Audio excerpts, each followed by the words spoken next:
हमारी कहानी एक छोटे से गांव में शुरू होती है जो एक हरे भरे जंगल के पास बसा है। गांव वाले बहुत अच्छे और मेहनती थे। वे सब मिलजुल कर खुशी से रहते थे। उनमें से दो सबसे अच्छे दोस्त थे, राजू और चिक्की। राजू बहुत बहादुर था और उसे एडवेंचर बहुत पसंद थे। चिक्की बहुत होशियार थी और उसे पहेलियां सुलझाना बहुत पसंद था। एक दिन बच्चे पुराने बरगद के पेड़ के पास खेल रहे थे।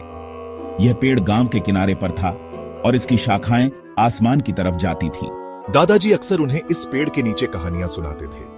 अपने गांव की कहानियां, बहादुरी की कहानियां और एक छिपे हुए खजाने की कहानियां। कहानी में कहा गया था कि एक बुद्धिमान राजा ने बहुत समय पहले एक खजाना छिपाया था। यह खजाना सोना या हीरे नहीं था। यह कुछ ऐसा था जो पूरे गांव में खुशी और समृद्धि ला सकता था।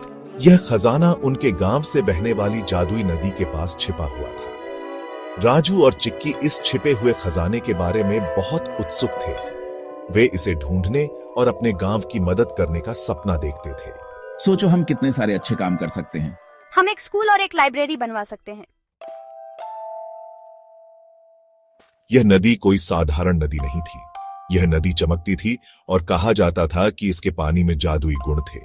गांव वालों का मानना था कि इस नदी की रक्षा रानी परी करती है, जो एक दयालु परी है। वह सुनिश्चित करती थी कि नदी साफ रहे और उसका जादू बना रहे। एक धूप वाली दोपहर राजू और चिक्की ने नदी के पास सुराग ढूंढने का फैसला किया। क्या तुम्हें लगता है कि खजाना पानी के नीचे छिपा होगा?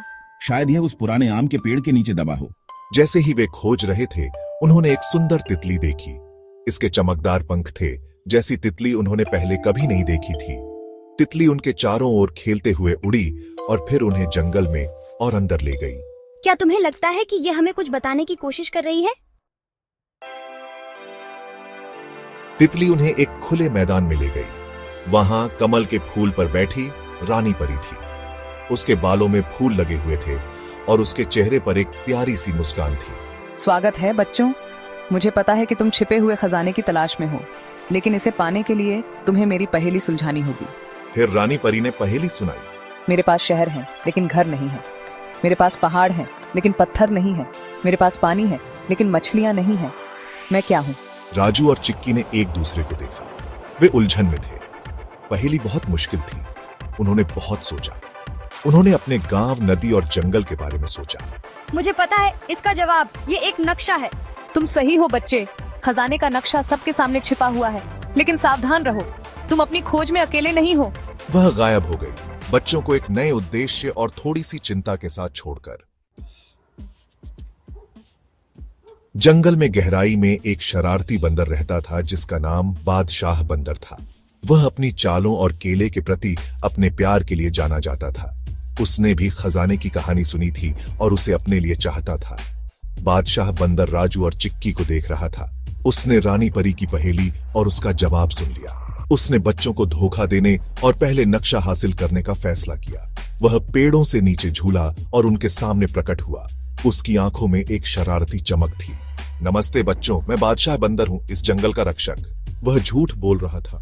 रानी परी ने मुझे तुम्हारी खजाना ढूंढने में मदद करने के लिए कहा है। राजू और चिक्की शुरू में मदद पाकर खुश हुए, लेकिन उन्हें जल्द ही एहसास हुआ कि बादशाह बंदर वह नहीं था जो वह होने का दावा कर रहा था। बादशाह बंदर उन्हें चक्कर में घुमाता रहा, यह उम्मीद करते हुए कि वे थक जाएंगे। वह बेतरतीब पेड़ों की ओर इशारा करता और कहता, मुझे लगता है कि नक्शा यहां छिपा है। लेकिन राजू और चिक्की बेवकूफ नहीं थे। उन्हें रानी परी के शब्द याद थे। नक्शा सबके सामने छिपा हुआ था। उन्होंने ध्यान से चारों ओर देखा और फिर चिक्की ने कुछ देखा। राजू देखो, नक्शा पानी के प्रतिबिंब में है। जिस तरह से सूरज की रोशनी पानी पर प्रतिबिंबित होती थी, उसने एक नक्शे का आकार बनाया। बादशाह बंदर गुस्से में था कि उसकी चालें विफल हो गईं। उसने प्रतिबिंब को देखने की कोशिश की, लेकिन सूरज की रोशनी उसकी आंखों के लिए बहुत तेज थी। हालांकि राजू और चिक्की ने झिलमिलाते पानी से बने नक्शे का अनुसरण किया। यह उन्हें जंगल के अंदर एक खुले मैदान में ले गया। वहां जंगल के सबसे पुराने पेड़ की छाया के नीचे एक लकड़ी का संदूक पड़ा था। उन्होंने इसे उत्साह से खोला, लेकिन सोने या हीरे के बजाय उन्हें कुछ और भी कीमती मिला। बीज, दुर्लभ पौधों और पेड़ों के बीज जो उनके गांव को हरा भरा और अधिक समृद्ध बना सकते थे। राजू और चिक्की बहुत खुश हुए। उन्होंने ध्यान से बीज इकट्ठा किए और गांव लौट आए। उन्होंने अपनी खोज सभी के साथ साझा की और बताया कि असली खजाना प्रकृति का उपहार था। गांव वाले बच्चों के आभारी थे और उनकी बहादुरी और बुद्धि पर गर्व कर रहे थे। वे सब इकट्ठा हुए और बीज बोए। उन्होंने उन्हें पानी दिया, उनका पालन पोषण किया और विस्मय में देखा जैसे वे सुंदर पौधों और पेड़ों में विकसित हुए। गांव जो कभी साधारण था, अब रंगीन फूलों, स्वादिष्ट फलों और पक्षियों के मीठे गीतों से भर गया था। बादशाह बंदर दूर से देख रहा था। उसने गांव में खुशी देखी। उसने महसूस किया कि असली खुशी दूसरों की मदद करने से मिलती है, लालच से नहीं। उसे अपने कार्यों पर शर्म आ रही थी। वह बच्चों के पास गया। उसका सिर पछतावे में झुका हुआ था। मुझे तुम्हें धोखा देने की कोशिश करने के लिए माफ करना। मैं अब समझता हूं कि असली खजाना सभी की खुशी है। राजू और चिक्की ने उसकी माफी स्वीकार कर ली। उन्होंने उसे नए पेड़ों से कुछ फल दिए और वह खुशी खुशी उत्सव में शामिल हो गया। खजाने ने गांव में खुशी और समृद्धि लाई थी, लेकिन इससे भी महत्वपूर्ण बात यह है कि इसने सभी को टीम वर्क, ईमानदारी और प्रकृति के महत्व के बारे में बहुमूल्य सबक सिखाया था। राजू और चिक्की ने साबित कर दिया था कि साहस और बुद्धिमत्ता किसी भी बाधा को दूर कर सकती है। उस दिन से गांव वालों ने अपने पर्यावरण का बहुत ध्यान रखा।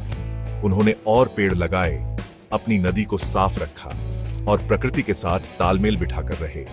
बादशाह बंदर ने भी अपना सबक सीखा। उसने अपनी शरारती हरकतें बंद कर दी और जंगल का रक्षक बन गया।